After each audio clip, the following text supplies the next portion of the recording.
आचरण संहिता। काफी वर्षों पूर्व जापान में एक मंत्री श्री ओपी शाद्र हुए थे। उनका परिवार सारे जापान में सबसे बड़ा परिवार था। इस भरे पूरे परिवार में कुल सदस्यों की संख्या 1000 से भी ज्यादा थी। इस विशाल परिवार में कभी किसी ने तू तू मैं तक नहीं सुनी थी। इस शालीन परिवार की ख्याति तत्कालीन जापानी सम्राट यामातो तक पहुंची, तो उसने वास्तविकता की जांच करनी चाहिए। इसके लिए सम्राट ओपी शाद्र के घर पहुंचे।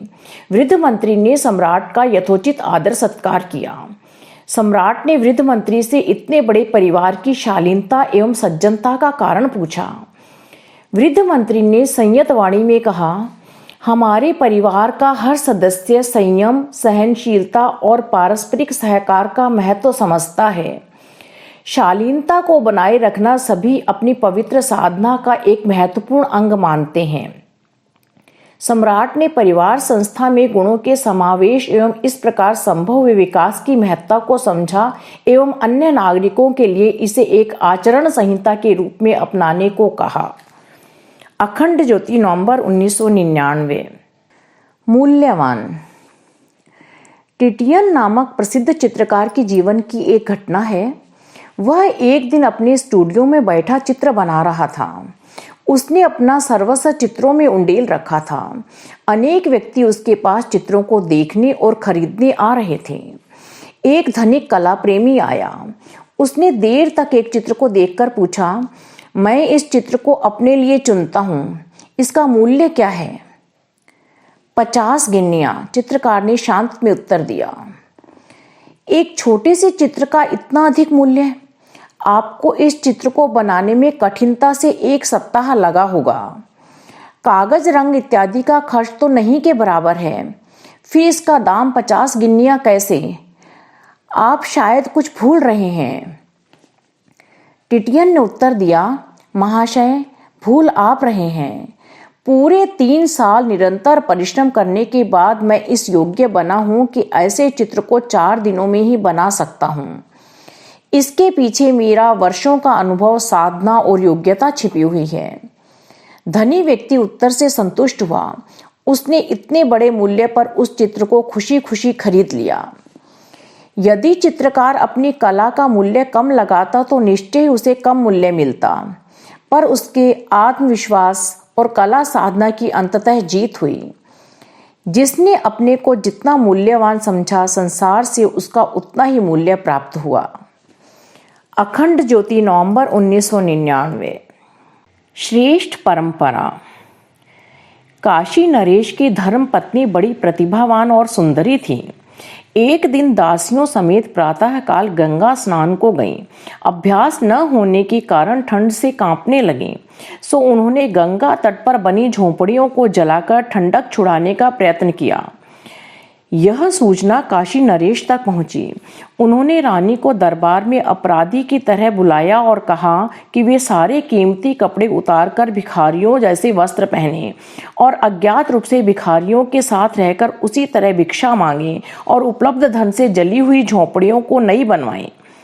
रानी अपनी सजा पूरी करके लौटी तो काशी नरेश ने उनका सम्मान किया और कहा, देवी, राज्य हमारा परिवार है। हम इस परिवार के प्रमुख हैं। हम जिन आदर्शों का स्वयं पालन करेंगे वही राज्य में पनपेंगे। तुमसे भूल हुई उसका प्रायश्चित सहर्ष करके तुमने प्रजा का विश्वास ही नहीं जीता, श्रेष्ठ परंपराओं को भी पोषण दिया है। अखंड ज्योति, नवंबर 1999। रोग। घटना सन 1940 की है। उन दिनों महात्मा गांधी की आश्रम सेवाग्राम में परचूरे शास्त्री नामक एक विद्वान भी रहा करते थे, जो कुष्ठ रोग से पीड़ित थे। बापू स्वयं उनका उपचार किया करते थे। वे उनकी मालिश किया करते, घावों को धोते और दवाई लगाते। एक दिन जब बापू शास्त्री जी की मालिश कर रहे थे, आश्रम के ही एक कार्यकर्ता पंडित सुंदरलाल भी वहां उपस्थित थे। उन्होंने गांधी जी से कहा, बापू, कोढ़ की तो एक अचूक औषधि है। कोई जीवित काला नाग पकड़कर मंगवाए और कोरी मिट्टी की हांडी में बंद कर उसे उपलों की आग पर इतना तपाए कि नाग जलकर भस्म हो जाए। उस भस्म को यदि शहद के साथ रोगी को खिलाया जाए तो कुछ ही दिनों में दूर हो सकता है। महात्मा गांधी इस उपाय के संबंध में कुछ कहें इसके पहले ही शास्त्री जी ने कहा, बेचारे निर्दोष सांप ने क्या बिगाड़ा है जो उसको जलाकर अपना रोग ठीक किया जाए। इससे तो मेरा स्वयं का मरना ही ठीक है, क्योंकि हो सकता है पूर्व जन्म के किसी पाप के कारण मुझे यह रोग लगा हो। अखंड ज्योति, नवंबर 1999। अवसर। एक बार एक कलाकार ने अपने चित्रों की प्रदर्शनी लगाई। उसे देखने के लिए नगर से सैकड़ों धनी मानी व्यक्ति भी पहुंचे। एक लड़की भी उस प्रदर्शनी को देखने आई।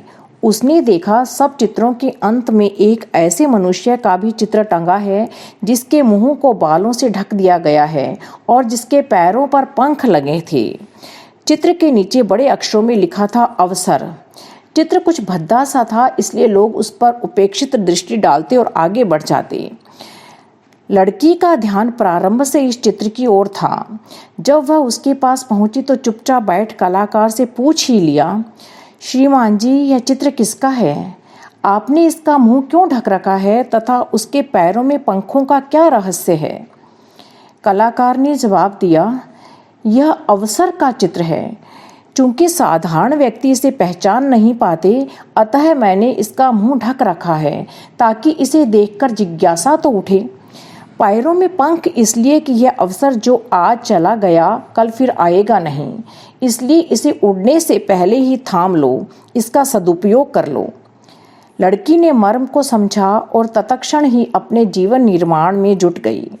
अखंड ज्योति, नवंबर 1999। गृहस्थ सौंदर्यपूर्ण कृति। एक गृहस्थ को सर्वोत्तम सौंदर्य की खोज थी, सो वह एक तपस्वी के पास पहुंचा और अपनी जिज्ञासा प्रकट की। उन्होंने उत्तर दिया, श्रद्धा मिट्टी के ढीले को गणेश बना सकती है।